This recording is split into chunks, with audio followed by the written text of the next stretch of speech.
Hello and welcome to Fiskaltrust. In this tutorial, we will walk you through the subscription management in our portal. Once you have logged into the portal, use the navigation pane on the left and go to POS-Händler and then on Subscriptions. As you step into the dashboard overview, you can see 6 columns. The first column is a list of POS operators for whom you purchased the products. The next column is the product description and the product number. Then we have the subscription target, which in most cases refer to the outlet in which the product is destined. It can also be a queue-based product like the POS archive, to name an example. In the examples here, we only have outlets with some information like the SCU, which is the signature creation unit, and cash box. Moving further to the invoice date, here you can see the date when the payment is due and when an invoice has to be created. We have the invoicing type, which is currently set to manual. At the moment this cannot be changed, but we will revisit this in a bit. Then we have the subscription status, which shows you whether something has been cancelled or is still active. And the last column with actions, which I will come back to shortly. Now it could be that one of your POS operators stops using the product. In such a case, you can tick in the checkbox for the POS operator, and down here you can cancel the subscription. You can perform the same action by clicking here. When managing one subscription, it makes sense to use the action column. If clicking on Cancel Subscription, this pop-up window will appear where you need to confirm the action, and you can also notify the POS operator via email. The subscription status has now changed to cancelled as of today.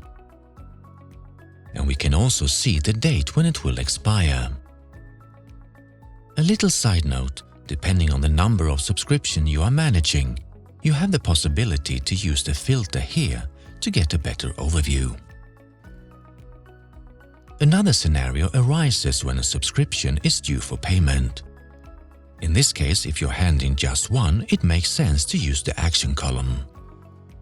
However, if you need to manage multiple subscriptions at once, you can tick in the checkboxes and apply the same action to all of them simultaneously. If you select Pay Subscriptions, this pop-up window will appear, and here you have 2 options.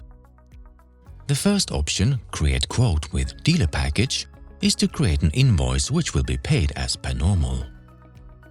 The second option is when you have already purchased entitlements on stock and want to use these as payment. That means that no payment is needed as you have already paid for them.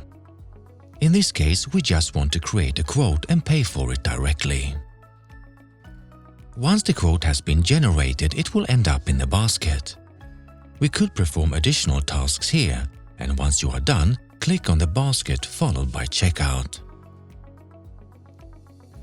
Here you should confirm that everything is correct. Now select your preferred payment method and click on Binding Order to receive the invoice. If we navigate back to POS-Händler and then Subscriptions, you can see that the payment is done. If you prefer not to handle these tasks manually every time, you can simply activate automatic subscriptions. This means that at the start of each month, an invoice would be generated for all subscriptions due in the upcoming month or any that are already overdue. The invoice will be sent to you, allowing you to make the payment, after which everything will be renewed automatically. You still have the opportunity to set some of the subscriptions on manual if you prefer. This was a tutorial for the subscription management in our portal. Should you have any questions, please do not hesitate to contact us. Thank you and bye for now.